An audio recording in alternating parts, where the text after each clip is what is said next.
bueno, antes que agradezco por haberme invitado. Me gustaría poder seguir en euskera, pero evidentemente mi capacidad me la hace imposible.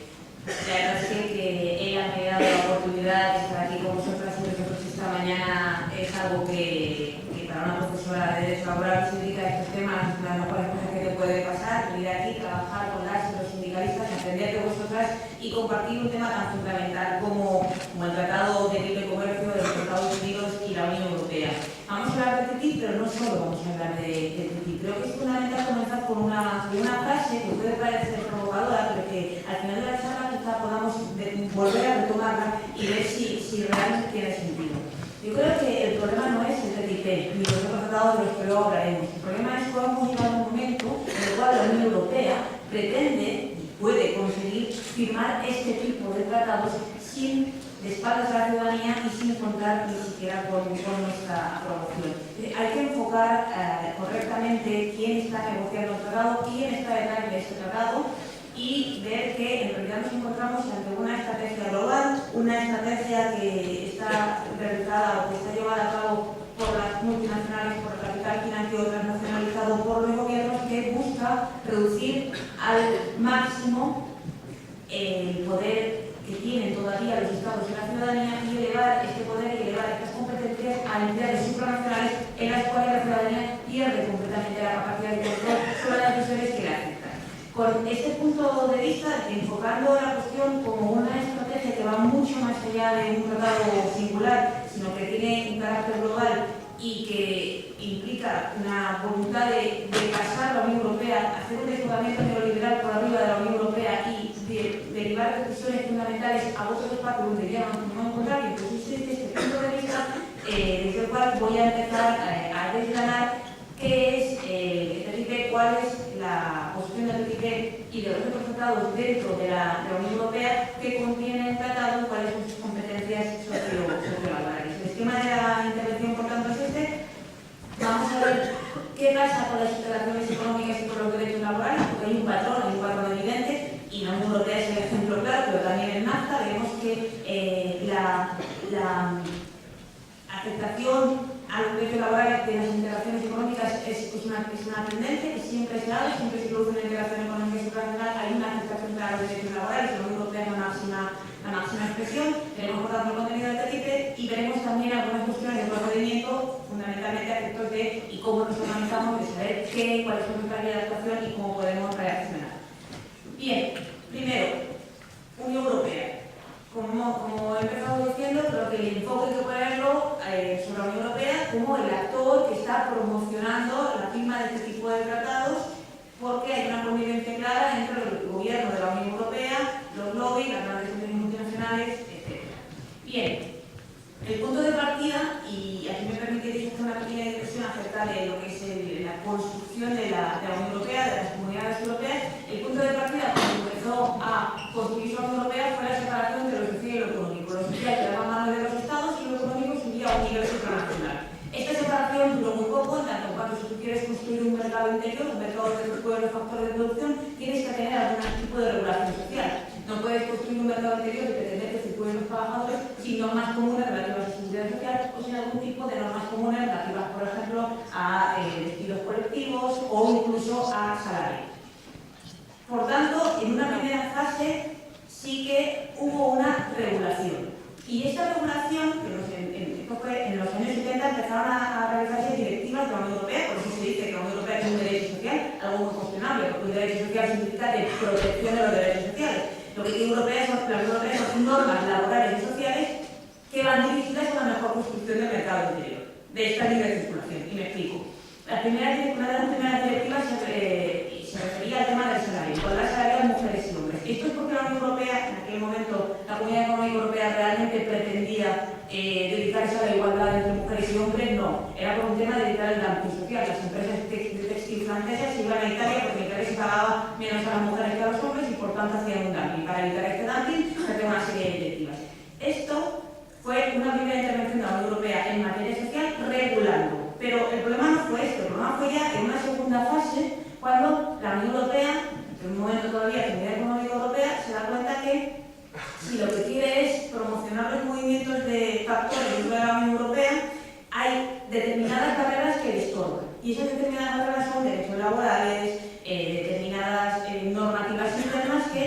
implican unas barreras al comercio. Entonces, a lo largo de muchas décadas, la Unión Europea ha ido limando mediante la jurisprudencia de la justicia normas laborales.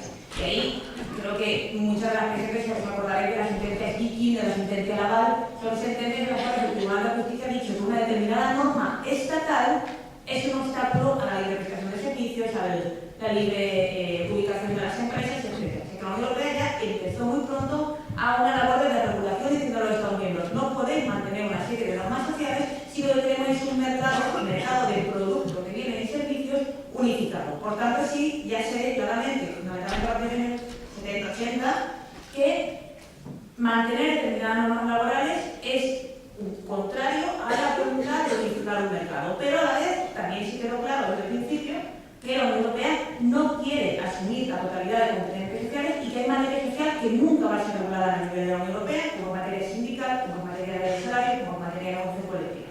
Esto lo tenemos que tener muy claro. La Unión Europea no tiene competencia en materia laboral. Tiene competencia compartida en algunas cuestiones, en empleo, por ejemplo, pero no tiene competencia en materia laboral, a nivel salarial, a nivel de negociación colectiva o a nivel sindical. ¿Qué pasa? Que la cuestión se desborda. ¿Cuándo se desborda? Cuando la Unión Europea realmente necesita provocar una desregulación potente en el ámbito de los Estados miembros y bajar los estándares sociales en el ámbito de los Estados miembros para conseguir igualar o para conseguir evitar la pérdida de la tasa de ganancia de capital. Cuando se produce la crisis en el 2008, cuando se requiere realizar una disposición de la mayoría de la población europea para conseguir retomar la tasa de ganancia de capital, se decide meter mano directamente a los sistemas sociales de los Estados miembros. No hay competencia para hacer eso, es cierto. La Unión Europea directamente no puede dictar una directiva, un reglamento, que le diga a los Estados miembros: has de bajar el salario, has de reformar el despido, has de reformar la negociación colectiva. No puede, pero lo ha hecho. ¿Cómo lo ha hecho? Mediante los mecanismos de gobernanza económica, mediante los memorandos acordados de Grecia. ¿Por qué las reformas laborales griegas, españolas, portuguesas, chipriotas, ahora también van a venir las francesas, italianas por supuesto, tienen líneas comunes? Porque todas hemos descentralizado la negociación colectiva, porque todas hemos facilitado el despido, porque todas hemos bajado los salarios. Porque los mecanismos de gobernanza europea dan unas recomendaciones por país que nos abocan a eso. Además están los memorandos, que son ni más ni menos golpes de Estado en materia laboral para determinados Estados miembros, Grecia, Chipre, Irlanda. Y luego hay un mecanismo que se llama REFIT, que es el movimiento de la Comisión Europea, que se basa en decir que hay mucha burocracia, que la normativa europea, ya no las cataleras, directivas europeas, tiene una carga muy importante de burocracia y que hay que hacer un efecto fitness, que viene de regulación y el fitness, con respecto de la normativa. Es decir, que estamos ante un nuevo modelo de gobernanza en cuanto a las normas, por lo cual la Comisión Europea dice: bueno, voy a reducir la burocracia, y con ello también está llevando detrás los derechos laborales, pero luego volveremos sobre ello. ¿Cuál es el paso siguiente? El paso siguiente, en un modelo ya muy centrado en una época de crisis, en un modelo que se llama de coyuntura, porque todos sabemos que las reformas estructurales no son coyunturales, no que han venido para quedarse.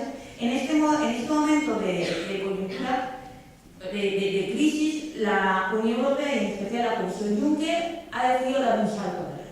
¿No? Vamos a solucionar el tema de la crisis dando, como siempre hace la Unión Europea cuando está en crisis, un salto adelante que implica más Unión Europea, más gobernanza económica, más unidad hacia la unión fiscal y también incluso hacia algo que le han llegado a llamar hacia un pilar de derechos sociales en la Unión Europea.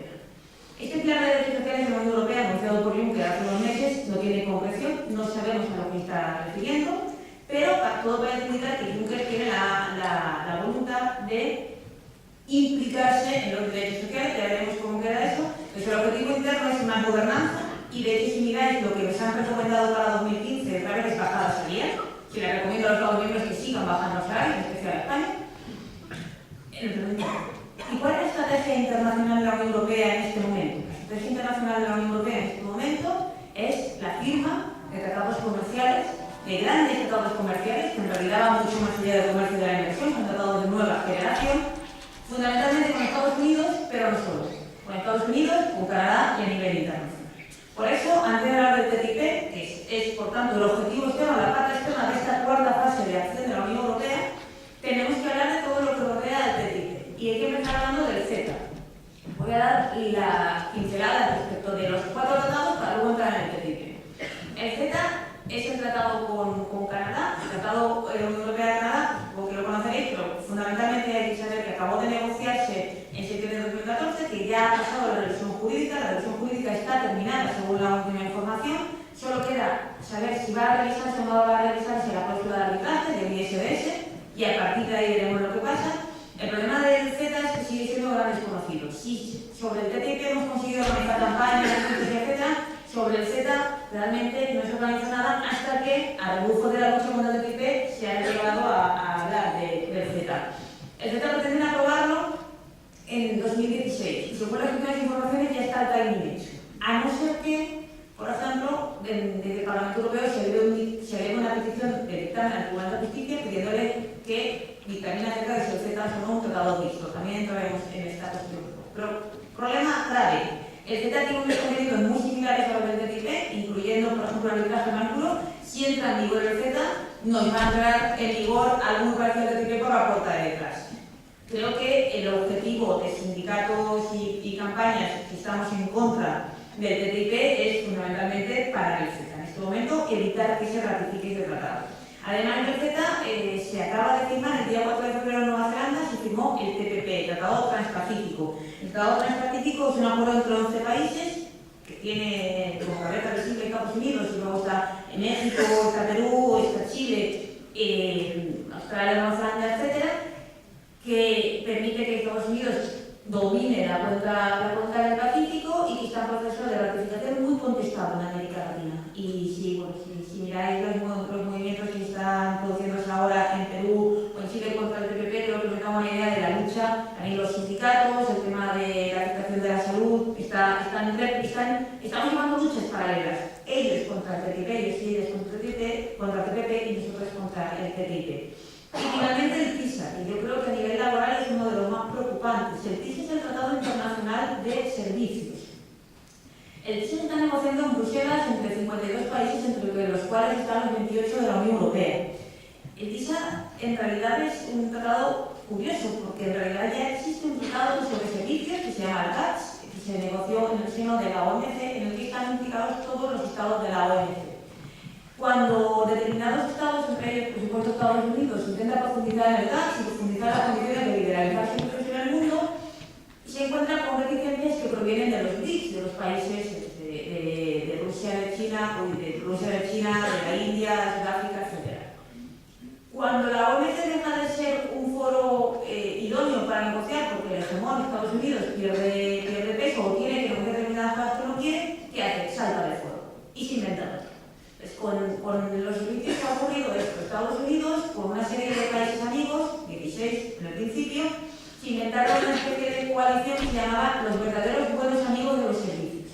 Estos verdaderos buenos amigos de los servicios se fueron a Ginebra a negociar un tratado internacional de servicios que empezó a negociarse hace unos años y que ahora ya implica una negociación de 52 países, entre ellos la Comisión Europea, negociando en nombre de los 28. El objetivo es liberalizar al máximo los servicios, sin contar con los países emergentes, a los que luego se les invitará a aceptar lo negociado por los otros países. Esta es la cuestión del CETA, que implica la movilidad de trabajadores, perdón, del TISA, que implica la movilidad de trabajadores en el marco de estas prestaciones de servicios y que por tanto va a permitir esta movilidad de grupos de trabajadores entre estados en el marco de una prestación de servicios, con todos los problemas que eso va a llevar, veremos luego, de dumping social, de carga a la baja, de normas de origen. Todas las cuestiones que nos preocupan especialmente cuando este desplazamiento se va a producir de trabajadores y trabajadoras españolas a europeas, a Estados Unidos, a lugares donde tiene una legislación mucho más reducida, entre otras cosas, en cuestiones sindicales que la nuestra. Bien, por tanto, vamos ya, con este mapa hecho, vamos ya a empezar la cuestión del TTIP. Supongo que, por lo que ha comentado la compañera, muchos conocéis ya el TTIP, así que voy a intentar ir rápido a las cuestiones generales, diciéndolas para nivelar un poco la cuestión y luego ya entramos en cuestiones de detalle. Bien, la génesis es conocida, así que la vamos a saltar. Esto se inicia en los años 90, no es nada nuevo. A partir del 2006 hay un cambio de estrategia de la Comisión Europea. La Comisión Europea empieza a dejar de lado también la OMC y a buscar acuerdos comerciales y a buscar a Estados Unidos. El Tratado de Lisboa fue el gol magnífico de Sarkozy, Zapatero y Merkel, porque nosotros estábamos contentas porque la Unión Europea no había conseguido aprobar la Constitución Europea en el 2004.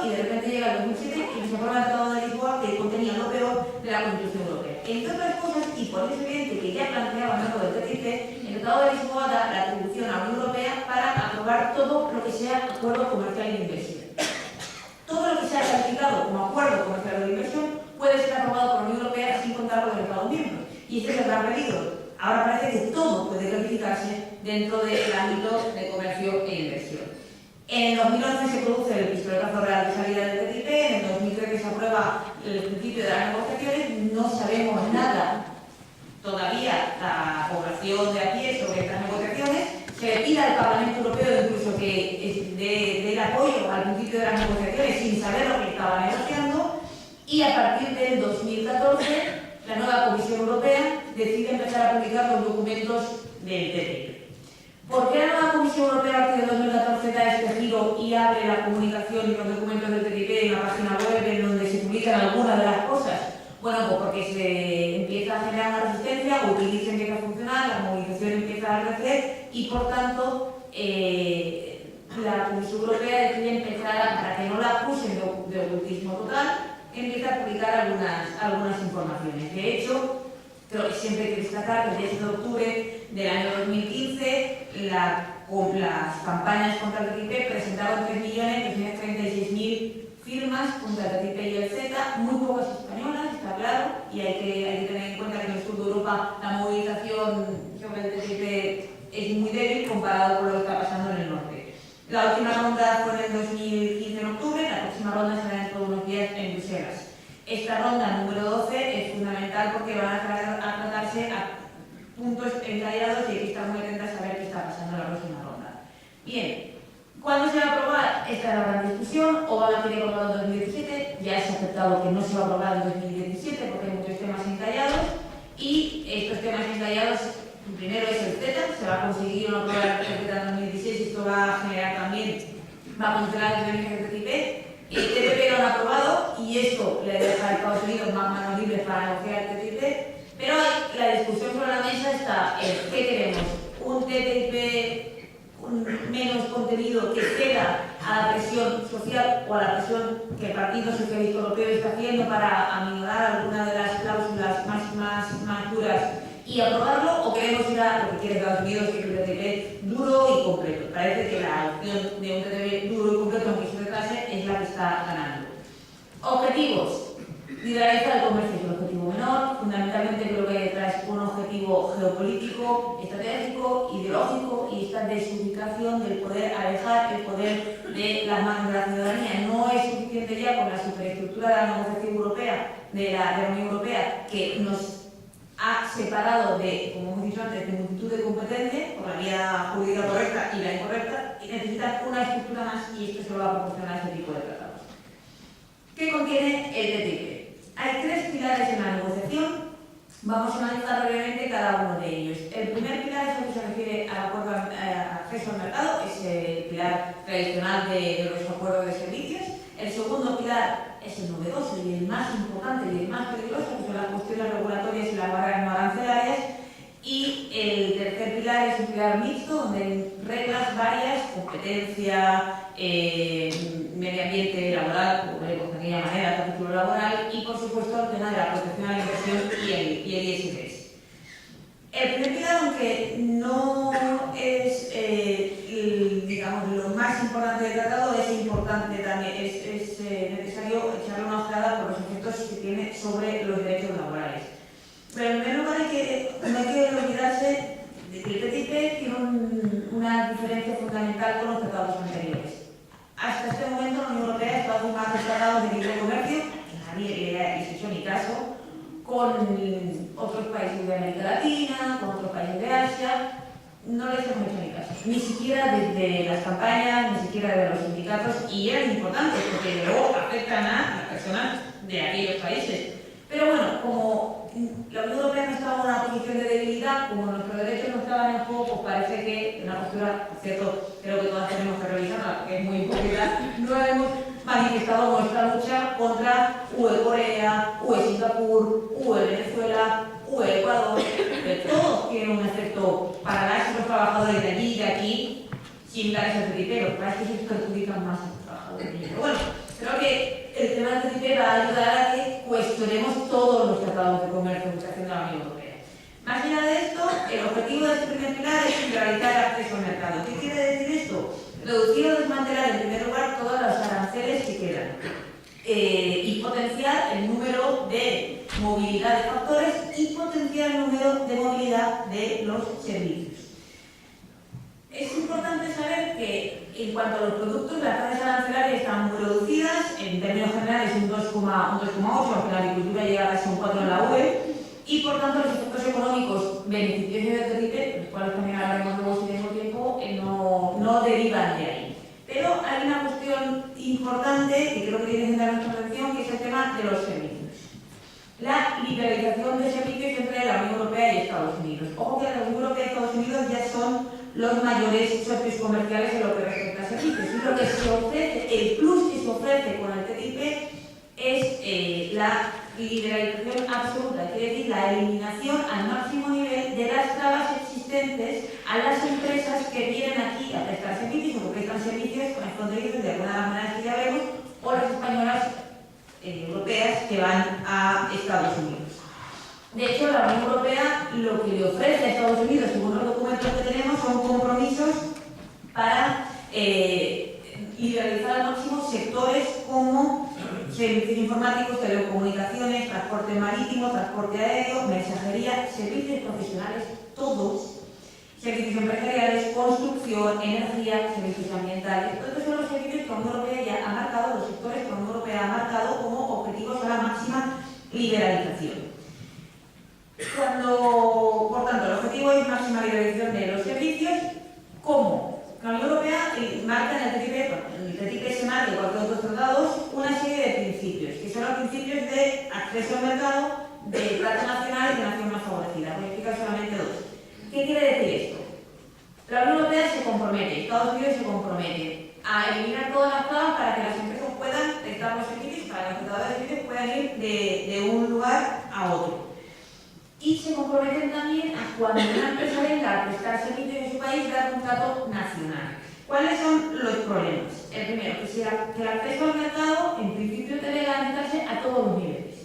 ¿Cuáles son todos los niveles? Incluido el local, incluido el local. ¿Qué afectación tiene esto sobre los servicios municipales? Ahora lo veremos, pero todo es una afectación importantísima en tanto en cuanto hay servicios municipales que podrían ser forzados a liberalizarse o por lo menos el efecto congelación.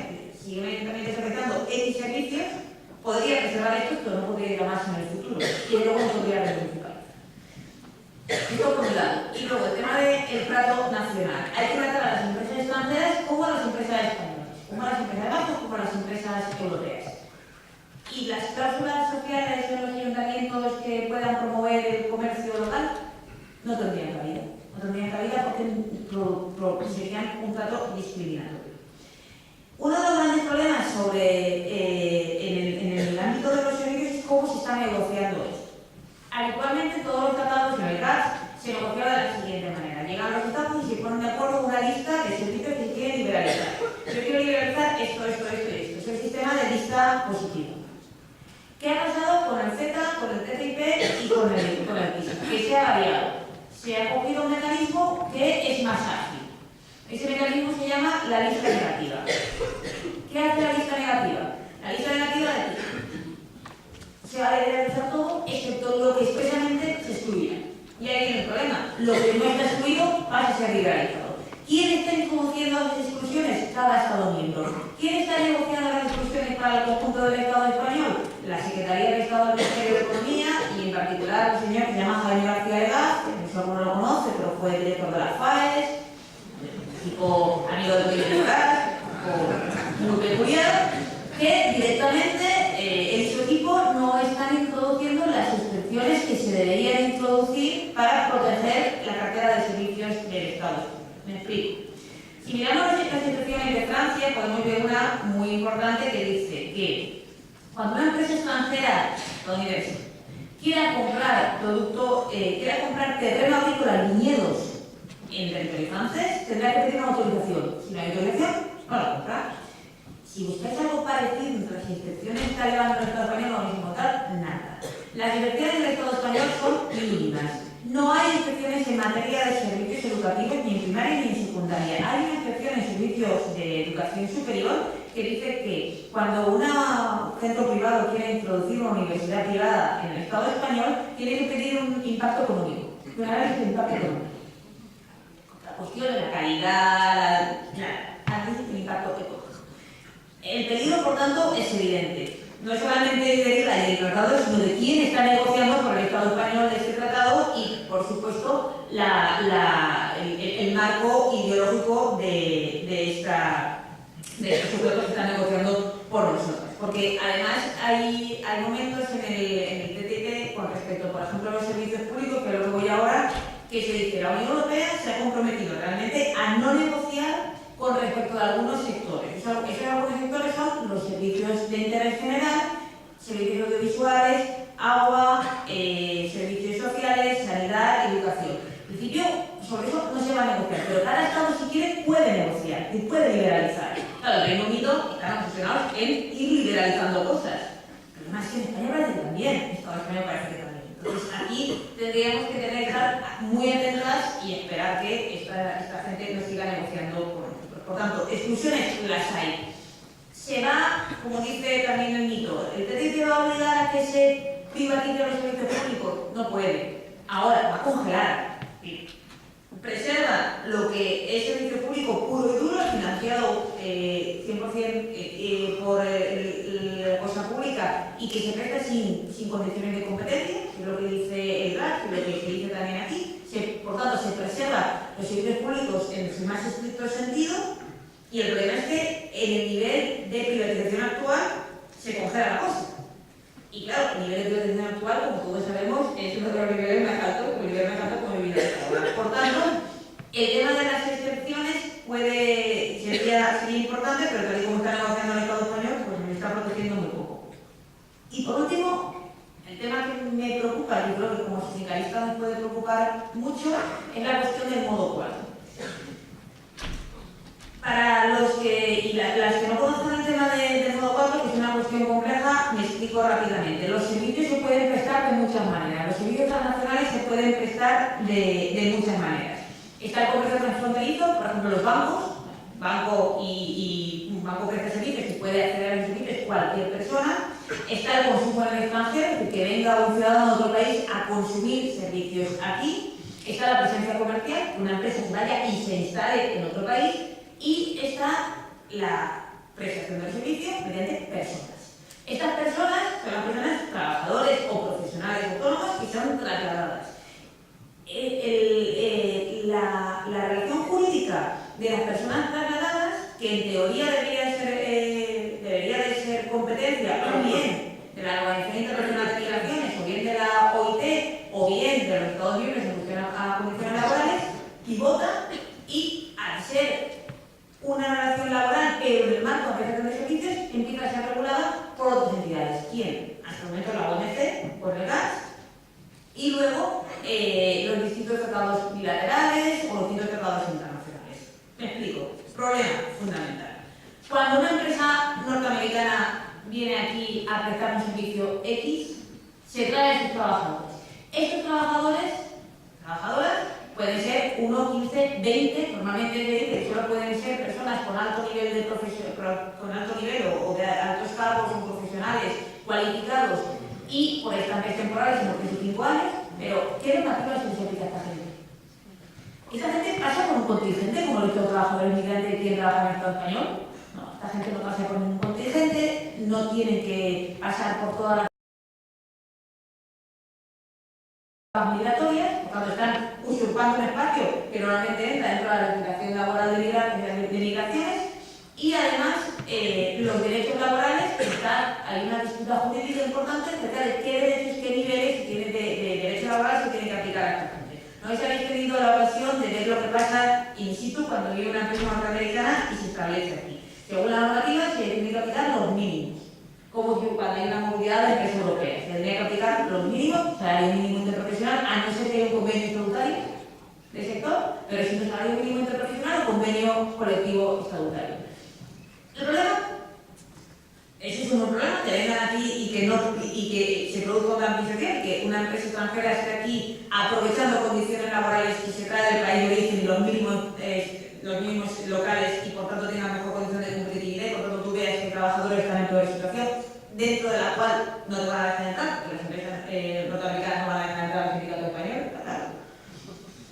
Pero, ¿y cuando se produce lo contrario? ¿Y cuando una empresa se va a Estados Unidos? ¿Qué derechos laborales y sindicales se le van a respetar a las y los trabajadores de esta empresa allí? Bueno, las pruebas que existen, ninguno. ¿Por qué? Estados Unidos no ha ratificado los convenios OIT en materia sindical. Ni en materia ni el 98, ni el 87, ni el 98, ni el 154. Un caso real. Me lo contaba otro día un compañero de la CCT francesa. Empresa francesa que tiene un centro de trabajo en Estados Unidos. La empresa francesa además tiene muy buena relación con el sindicato porque en Francia respeta todos los derechos sindicales, etc. Pero cuando llega allí, se instala allí, en su planta decide aplicar el derecho estadounidense y por tanto se permite lo siguiente. Cuando un sindicato quiere implantarse en la empresa, esa implantación tiene que pasar a aprobación por referéndum de los trabajadores. Si los trabajadores dicen que no aceptan la implantación del sindicato, el sindicato no puede entrar. ¿Qué hace el empresario? Lanza la campaña electoral, llegan allí los franceses del sindicato para hacer campaña pro el sindicato y el empresario lanza una campaña anti-sindicato, llegando a enviar DVDs a las mujeres de los trabajadores, una empresa masculinizada. En el DVD y panfleto se le dice a la mujer: si tu marido vota que sí a que entre el sindicato, vas a perder tanto dinero, las condiciones laborales van a ser estas, etc. Una campaña antisindical brutal hasta el punto, por ejemplo, de que los carteles contra el sindicato estaban ocupando todo el perímetro de la empresa y a los sindicatos se les impedía poner carteles porque era propiedad privada de la empresa, donde ellos no podían ni siquiera. Bueno, este tipo de cosas allí pasan. Las prácticas antisindicales en Estados Unidos, como sabéis bien, ocurren.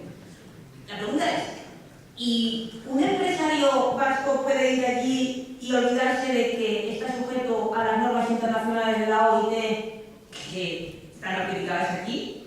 ¿Un empresario puede ir allí y olvidarse de los derechos laborales que respetan aquí?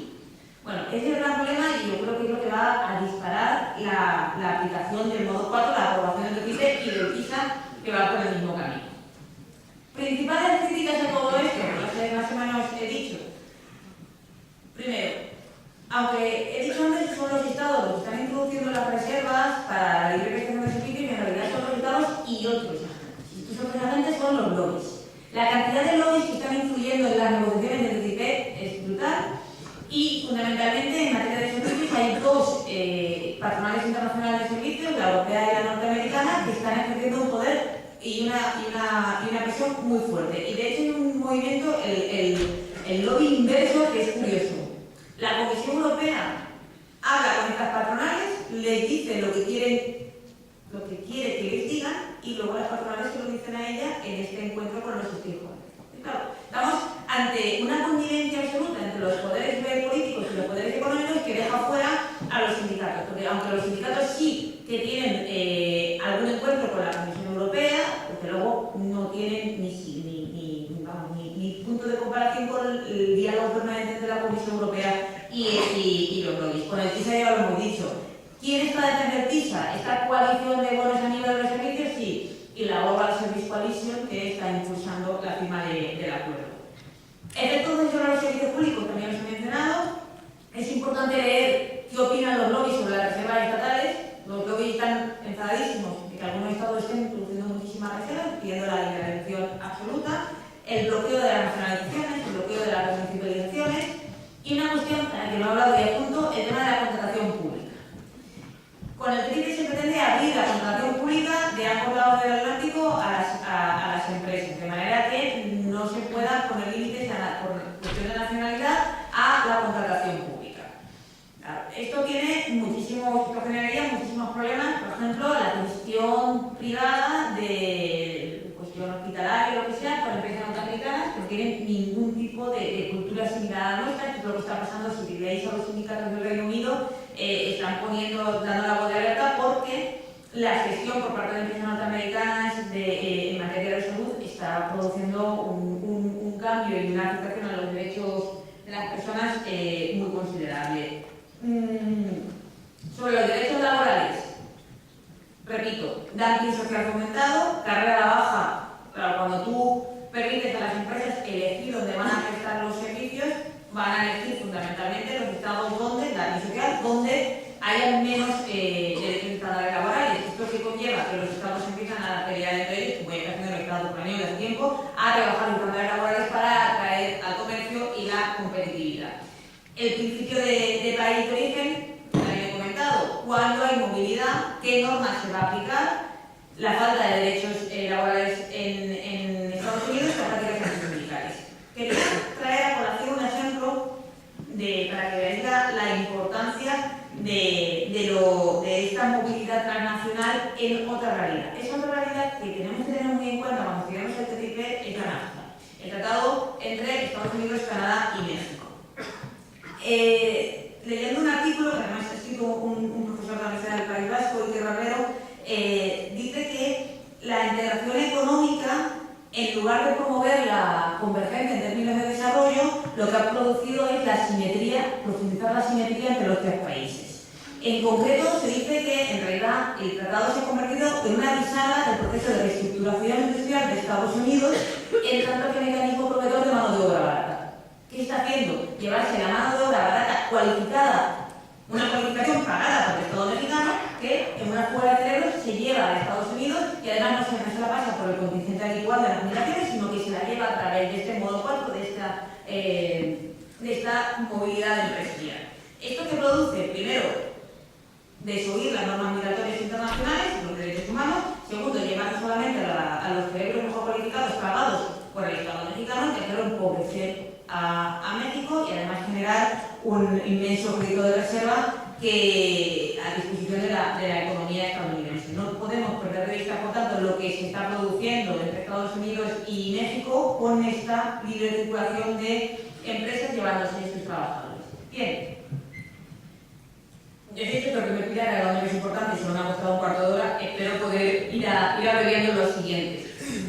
La protección reguladora es el segundo pilar y yo creo que es la cuestión más preocupante, porque aquí se produce una utilización perversa del lenguaje en el mismo título del capítulo. Le llaman cooperación reguladora cuando en realidad tendría que decirse que llamarse desregulación o usurpación de las competencias legislativas de los Estados. En este capítulo lo que se intenta es eliminar las barreras no arancelarias. Si en el primer capítulo lo que estamos haciendo es eliminar los obstáculos arancelarios al comercio, los obstáculos que hemos claros de aranceles de entrada al mercado para servicios y productos, en este segundo capítulo lo que se dice es, bueno, hay cosas que no son aranceles, que son normas, y lo que llaman behind the border, o sea, que son normas estatales, que también tendrán que eliminarse porque producen obstáculos al comercio. Estas cosas, en el lenguaje jurídico habitual, se llaman leyes y derivan de la voluntad popular, y lo que ellos llaman obstáculos al comercio, en realidad, para nosotras y nosotros, son derechos. Mi derecho a salario mínimo es un obstáculo al comercio para las empresas que quieren desplazarse. Mi derecho a no comer organismos genéticamente modificados, mi derecho a tener el etiquetado de productos claro para saber si me estoy comiendo algo con disruptores hormonales o no, mi derecho a tener una trazabilidad de la carne, mi derecho a una serie de normas de seguridad de los coches, todo esto, según su vocabulario, son obstáculos al comercio, que hay que eliminar. Por supuesto, algunos no pueden eliminarse. Y como lo idóneo sería eliminar, pero no se puede porque regulan cuestiones importantes, a lo que se pretende ir es a un reconocimiento mutuo. Y vale, tú tienes una normativa X, yo tengo una normativa H. Son diferentes aunque regulan lo mismo. No podemos eliminarlas porque conllevaría una afectación política importante.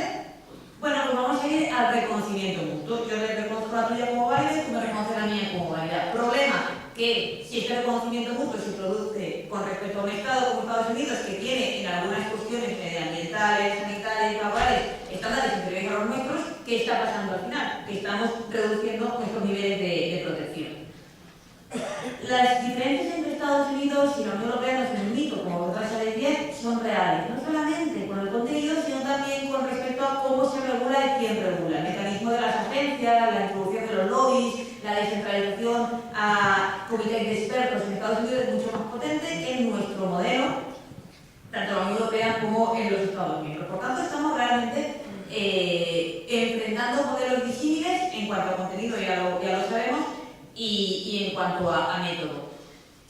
Vuelvo a repetir, Estados Unidos no ha ratificado los 8 convenios fundamentales de la OIT. Hay gente que dice, no importa, porque según la declaración de la OIT del 98, los 8 fundamentales tienen que quedar ratificados para todos los Estados miembros de la OIT.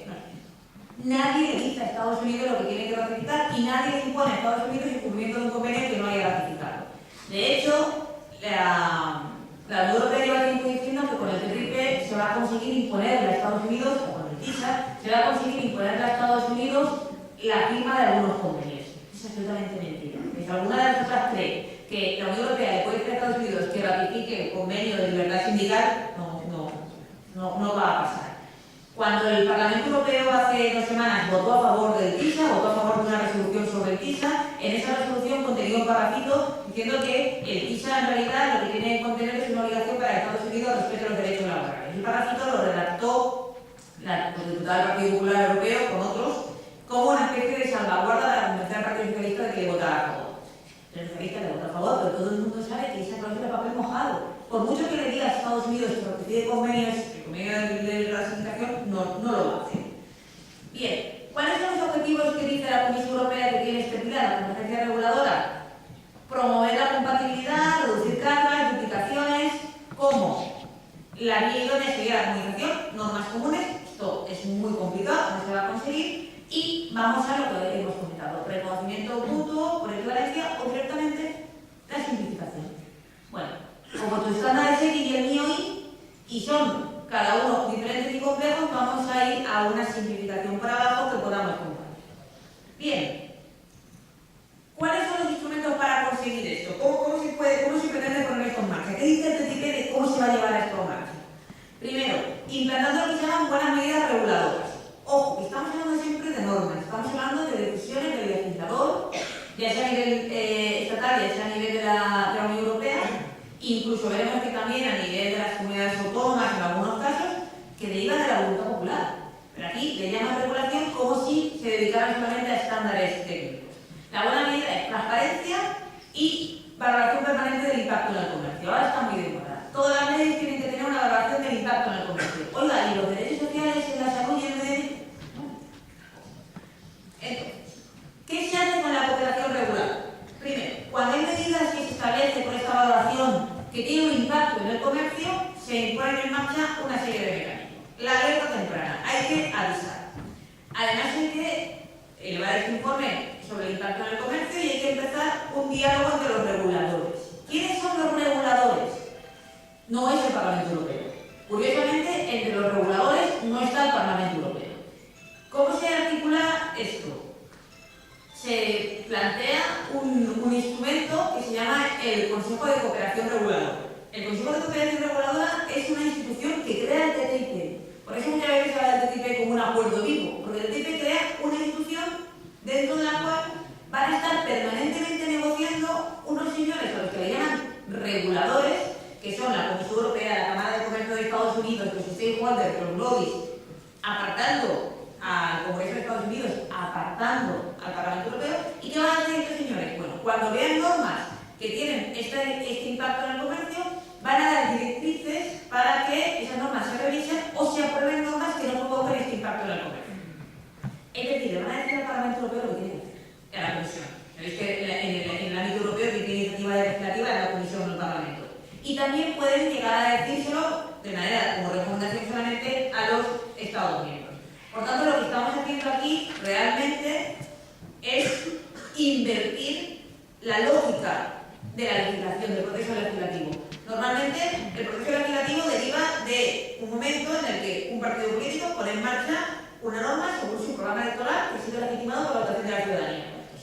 Lo ideal no es así, pero debería ser así.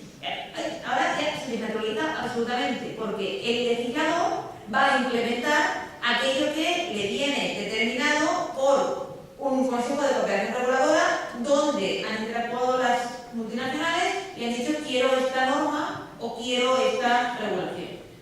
Las principales críticas, por tanto, es que las empresas multinacionales y los lobbies están obsesionados con que esto se ponga en marcha, se está definiendo la ley, ya no es ley de derecho, es una barrera, se profundiza en la economización de la política legislativa. Ahora realmente el impacto de la ley se mide por su impacto político. pues estamos ya dejando de lado el impacto laboral, el impacto ambiental, el impacto sobre la salud. Se limita la soberanía estatal, se sustituye la razón del legislador por la razón técnica. Oiga, y el debate legislativo, pues al final nos va a dar igual tener un parlamento que tener 4 señores que son los técnicos que dictan las leyes, porque la capacidad del legislador para determinar las leyes, el contenido de las leyes que quieren aprobar, cada vez es más reducida. De ahí volvemos a la Unión Europea. ¿Hasta qué punto el Congreso, el legislador griego, es libre para determinar sus normas laborales? ¿Después del tercer memorándum? No es libre, no puede. ¿Hasta qué punto el legislador español de esta legislatura va a ser libre para aprobar las nuevas normas laborales? Complicado, porque hay unas recomendaciones muy potentes de la Unión Europea. Aquí va más allá. Ahora ya no solamente van a estar constreñidas por la Unión Europea, sino que con este mecanismo además tendremos que respetar lo que desde el mecanismo de cooperación reguladora incluido por las normas internacionales se nos diga que tiene que hacer. Por tanto, se introducen los lobbies en la base del proceso.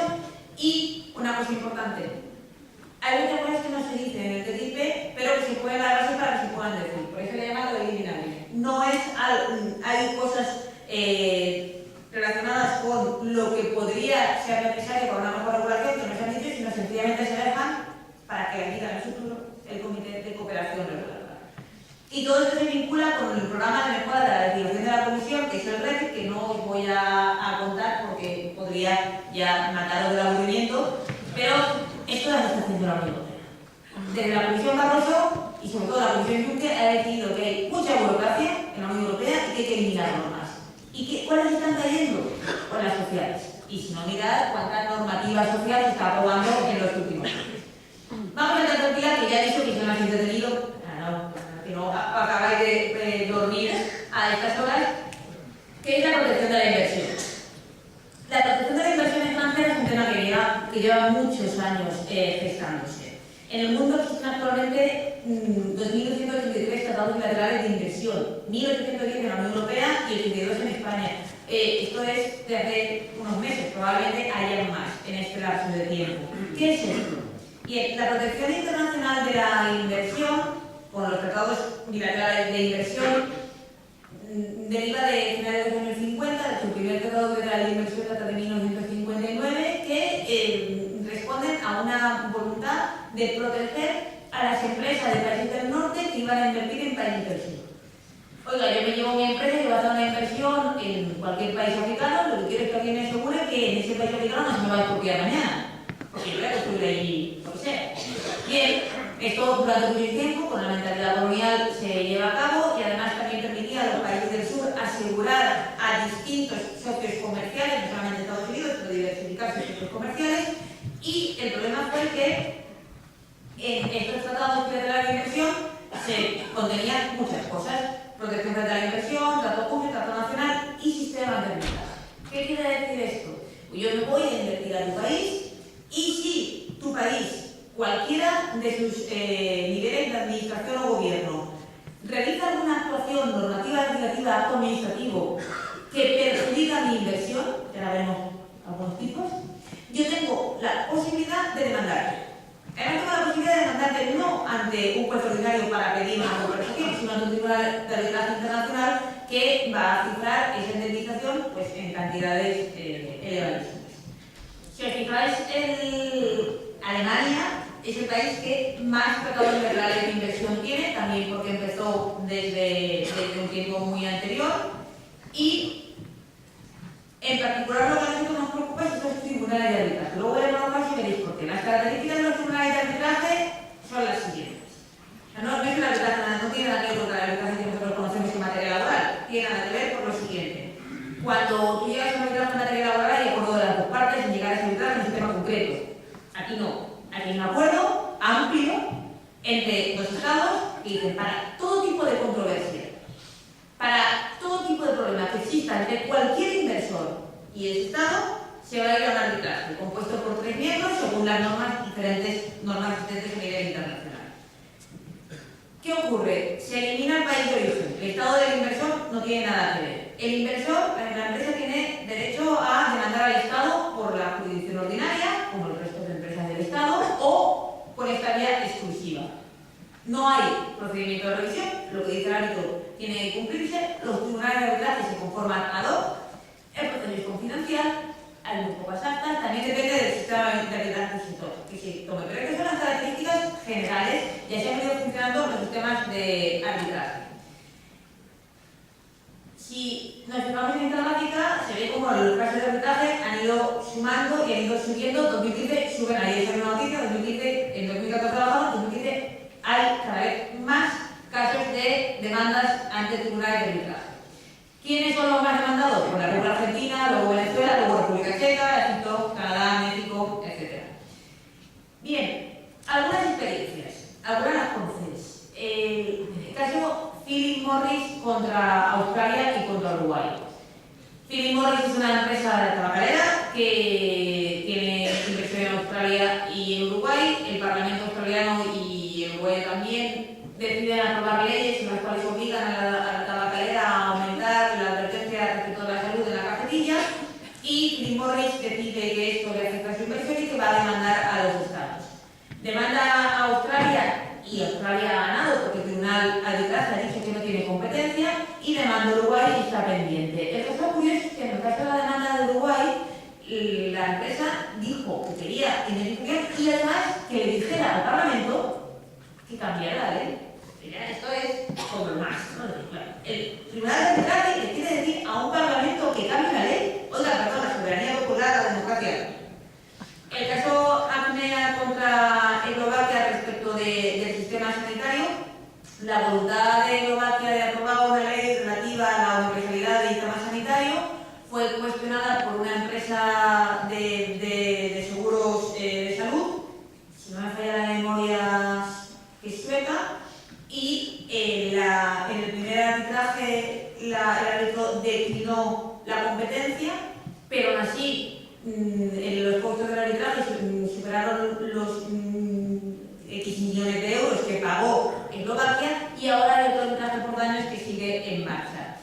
El caso Vattenfall contra Alemania es tema de energía nuclear, también una moratoria nuclear alemana que obliga a desmantelar las centrales nucleares, provocan que la empresa que estaba invirtiendo en centrales nucleares demanda a Alemania. Tema de fracking igual, minería en El Salvador, empresa, y también ha pasado en Galicia, empresa que construye una mina para la cual tiene permiso, luego hay una revocación de ese permiso por cuestiones de interés medioambiental y sanitario, y la empresa decide demandar al Estado. Y el caso de Oria, que es el más típico, pero que es absolutamente duro, no sé si lo conocéis ya, la empresa francesa que explota las aguas de un municipio en Egipto, se sube el salario mínimo en Egipto, y la empresa demanda al país por que esa subida del salario mínimo aplicada a la nacionalidad de ese país a ella le produce un perjuicio. La última de Potter es el que está pasando ahora en Galicia. Pues, todas esas experiencias tienen también alguna curiosa, como el caso Víncula, no sé si lo conocéis. El Víncula es curioso porque antes de entrar a la Unión Europea, Rumanía tiene, hay una empresa sueca y invierte en Rumanía antes de que Rumanía entre a la Unión Europea, y Rumanía tiene unos acuerdos específicos con esa empresa. Cuando entra a la Unión Europea, esos acuerdos específicos tienen que ser eliminados porque son contrarios a la normativa de ayuda al Estado. La empresa demanda al Tribunal de Arbitraje de Rumanía, siendo los dos Estados miembros. Y cuando está el proceso en juicio, la Comisión Europea se persona en el Tribunal de Arbitraje y dice: oiga, Rumanía no puede pagarle a Suecia ninguna cantidad como indemnización porque esto sería contrario al derecho de la Unión Europea. Si estáis dándote cuenta que el funcionamiento del Tribunal de Arbitraje acaba conllevando consecuencias contrarias al derecho de la Unión Europea, ¿cómo están defendiendo la introducción de mecanismos de arbitraje en los tratados que están negociando? Esto es lo que hace la Comisión. Protesta ciudadana contra el ISDS muchísima. La Comisión lanza una encuesta y el 90% de las respuestas son contrarias al ISDS. El Parlamento Europeo tiene un problema constante al emitir una resolución respecto del TTIP por el tema del ISDS, y al final la Comisión propone otro modelo, que ya no es ISDS, sino es ICS. Cambia el nombre de árbitro por juez. ¿Cuál es la diferencia? Que según la Comisión es enorme y implica otra naturaleza de procedimiento. No es verdad, el procedimiento tiene el mismo objetivo, que dar a las empresas extranjeras un derecho preferente sobre las nacionales y evitando los jueces nacionales, y lo que hace es cambiar el nombre juez por árbitro. He tenido que debatir esto en diversos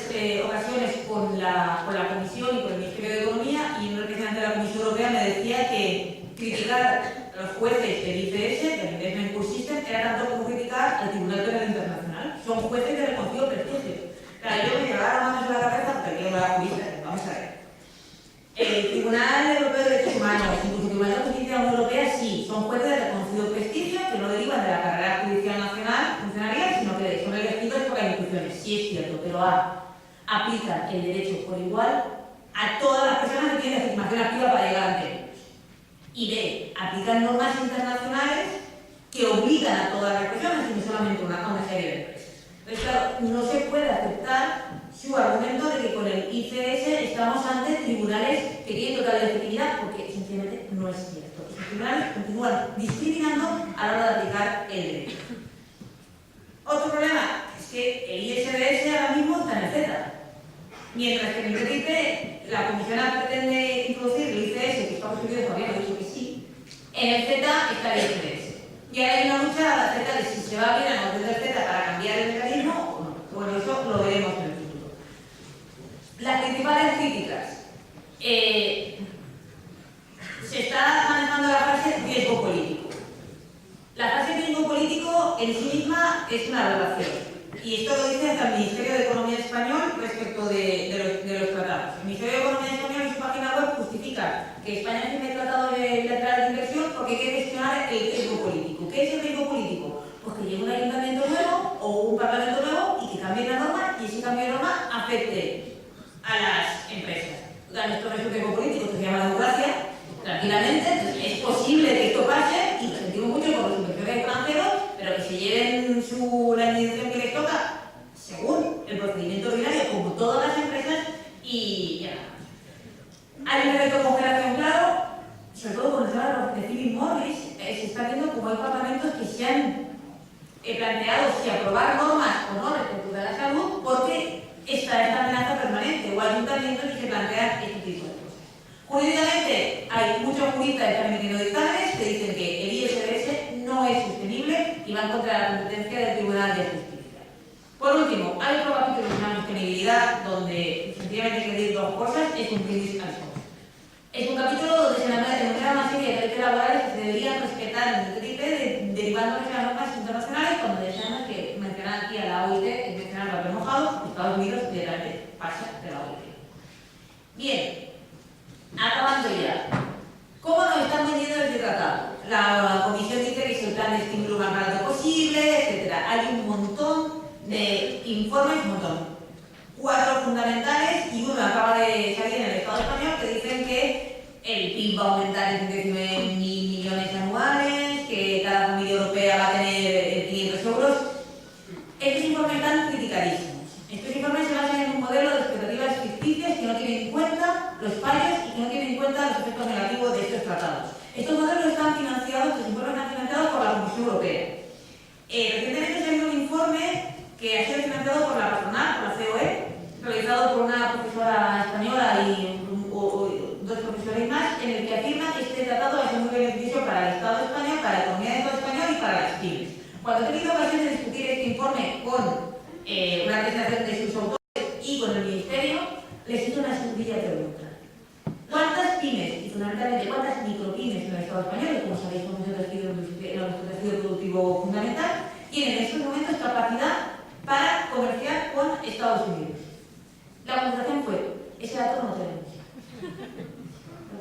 Pues ese dato ustedes no lo tienen porque hay un folleto que ha costado una pasta y que está difundiéndolo el Ministerio de Economía español y la Comisión Europea, donde dice que el TTIP va a favorecer a las pymes.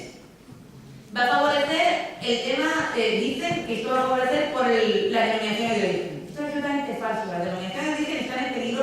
Obviamente, hay una cuestión de cultura. A los estadounidenses no les cae en la cabeza el tema de las denominaciones de origen. A ver, si yo hago queso en Oklahoma y lo hago igual que lo que hacen en Francia, porque no lo puedo llamar mejor.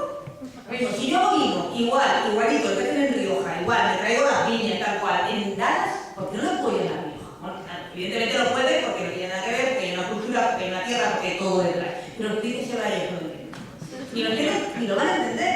¿Las denominaciones de origen están en peligro? Evidentemente sí. ¿Hay beneficios del TTIP? Por ejemplo, la otro día como uno de diputados de la Comisión de Agricultura. ¿El TTIP puede beneficiar a la exportación de aceite de oliva? Sí. Sí. Ahora, ¿de quién? De los grandes productores italianos agricultores, no de las cooperativas, etc. El informe español y de la COE es muy criticable, por supuesto, es un informe de parte, los beneficios para las pymes estamos haciendo, y hay varios informes encargados que van a demostrar que no son así, y hay una manipulación clara de los informes exagerando los beneficios y minimizando los costos. El otro mito que dice la Comisión Europea es que el TTIP va a ayudarnos a exportar valores comunes. Y ahí ya te planteas. Hace 10 años, acordaos, ¿quién defendía en la Unión Europea como discurso oficial que éramos igual que Estados Unidos? No, la Europa social frente a aquello. Ahora resulta que todos nuestros valores los compartimos con Estados Unidos y que nuestro objetivo es expandir estos valores del norte civilizados a los otros países. Claro, esto primero es aberrante como desde el punto de vista ideológico, pero luego tampoco es verdad, porque tal y como se va a hacer la cooperación reguladora por el principio de reconocimiento mutuo, no van a haber valores comunes, no va a haber normas comunes, sino sencillamente un reconocimiento de un lado a otro. Acabando ya, ¿cómo se va a aprobar esto?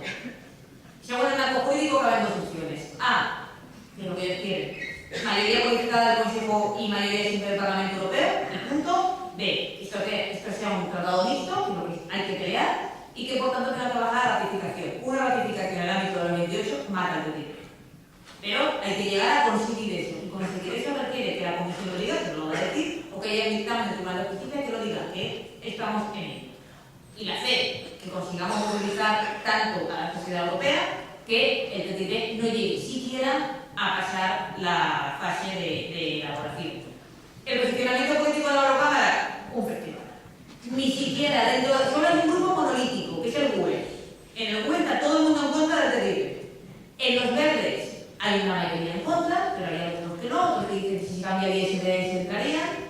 En el Partido Socialista Europeo, más fuerte todavía, porque ahí sí que realmente hay una grupa muy fuerte que se ha plasmado en diversos momentos en el Parlamento Europeo. Hay parte del Partido Socialista Europeo que dice que no, hay algunas, como la eurodiputada valenciana, que son forofas del TTIP, porque dicen que esto para la naranja muy bien. Y luego la cuestión es que, si os fijáis en las mociones que estamos presentando desde las campañas de los ayuntamientos, en muchas mociones el Partido Socialista ha votado a favor de la moción en contra del TTIP.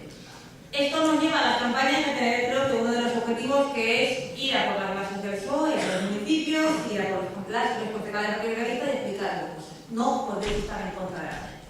Y esto es un objetivo que la única manera de acabar consiguiendo que el objetivo fundamental, el actor fundamental que puede parar en este momento el TTIP en el Parlamento Europeo es el Partido Socialista. ¿Es posible la resistencia? Sí. Y acabo con un ejemplo. Constitución de Bolivia. Proceso constituyente boliviano. Proceso constituyente boliviano muy marcado por la voluntad de impedir la expoliación de recursos naturales por Estados Unidos y por las empresas también españolas, etc. ¿Qué se dijo? Se integra un artículo que los tratados de la aprobación, los tratados internacionales de este tipo, requieren referendo popular vinculante. Y con eso solucionado el problema. Constitución de Ecuador. No se podrán celebrar tratados de instrumentos internacionales en los que el Estado ceda jurisdicción soberana a instancias internacionales de arbitraje, en controversia contractuales o de cosas. Este tipo de cosas se han hecho. Hay países que han plantado cara. Ecuador plantó cara, Bolivia plantó cara. Es posible plantarle cara a estos tratados de inversión y hay alternativas, y yo creo que nos van a contar también el Tratado Internacional de los Puertos para el control de las multinacionales, que hay que promover, más allá del no, hay que decir no y queremos. Y aquí lo dejo, muchas gracias por aguantar.